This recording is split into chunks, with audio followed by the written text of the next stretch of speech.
ഇടതുപക്ഷത്തിൻ്റെ പ്രവർത്തകർ വളരെ ആവേശത്തോടുകൂടി പൂർണ്ണ മനസ്സോടുകൂടി രണ്ട് കൈ നീട്ടി സ്വീകരിക്കുകയും അത് വളരെ വലിയൊരു മാറ്റത്തിൻ്റെ ശങ്കുലി മുഴക്കുന്ന തരത്തിൽ ഇവിടുത്തെ പ്രവർത്തനം നടത്തുകയും ചെയ്യുന്നുണ്ട്. അങ്ങനെ പോയാലോ? ഈ നിൽക്കുന്ന വൈശാഖ സാർ ആരാണെന്നറിയാവോ? അണിയറയിലാണ് കൂടുതൽ ലൈവായിരിക്കുന്നത്. അരങ്ങത്തും അണിയറയിലും. ഉപതെരഞ്ഞെടുപ്പിൽ നിന്ന് വ്യത്യസ്തമായിട്ട് LDF ജയിക്കാനുള്ള എന്ത് സാഹചര്യമാണ് ഇവിടെ പാലക്കാട്? 3 പ്രധാന സാഹചര്യങ്ങളാണ് എന്റെ വിലയിരുത്തലുള്ളത്. എന്റെ വിലയിരുത്തൽ പിന്നെ ഫേമസ് ആണല്ലോ, അറിയാലോ. CPM പറയുന്ന കണക്കിനും അപ്പുറമാണ് സരിന്റെ ആത്മവിശ്വാസം എന്നുള്ളത് പ്രത്യേകതയാണ്. 20,000-ൽ കുറയാത്ത വോട്ടുകൾ LDF നേടുന്ന തെരഞ്ഞെടുപ്പായിരിക്കും. ഞെട്ടിക്കോളൂ, കേട്ടിരുന്ന് ഞെട്ടിക്കോളൂ. രാഹുലിന്റെ വമ്പൻ വിജയമാണ്. രാഹുലിന്റെ ചരിത്ര വിജയമാണ്. ചരിത്ര വിജയമാണ്.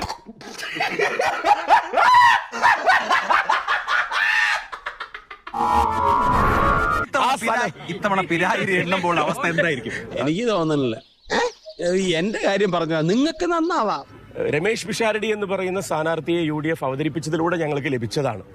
അതും കുറ്റം, പിന്നെ അത് കിട്ടണം. ഞാൻ പൊളിറ്റിക്കൽ അല്ല എന്ന വാശി ഓരോ പ്രതികരണത്തിലും പുലർത്തുന്ന ഒരാൾ. അത് ആ ഒറ്റ കാര്യത്തിൽ മാത്രമാണ് എനിക്ക് പ്രതിഷേധം. പലസ്തീൻ വിഷയമാണെങ്കിലും ശരി. ഇപ്പൊ റസാഖിന്റെ കാര്യത്തിലും അങ്ങനെ പറഞ്ഞൂടെ? അദ്ദേഹം പൊളിറ്റിക്കലാണോ? അദ്ദേഹത്തിന്റെ വാക്കുകളിൽ എന്താ കേൾക്കുന്നത്? ഇലക്ഷൻ പ്രഖ്യാപിച്ചു. നീ കൂടുതൽ വിശദീകരിച്ച് നാറാൻ നിൽക്കണ്ട. എന്നെ നാണം കെടുത്താനായിട്ട് വേറെ തിരിച്ചിരിക്കുകയാണ്. എന്റെ മുമ്പിൽ ഞെട്ടിക്കോളൂ, കേട്ടിരുന്ന് ഞെട്ടിക്കോളൂ. ബാക്കിയുള്ളവനെ കൂടെ മണ്ടനാക്കാൻ വേണ്ടി. അതെ, സാറിനൊരു പ്രശ്നം വരുന്നിടത്തൊക്കെ ഞാൻ വരണ്ടേ? ഒന്ന് പോടോ. അങ്ങോട്ടല്ല, ഞങ്ങൾ അങ്ങ് ഇറങ്ങട്ടെ. ആയിക്കോട്ടെ, സന്തോഷായി.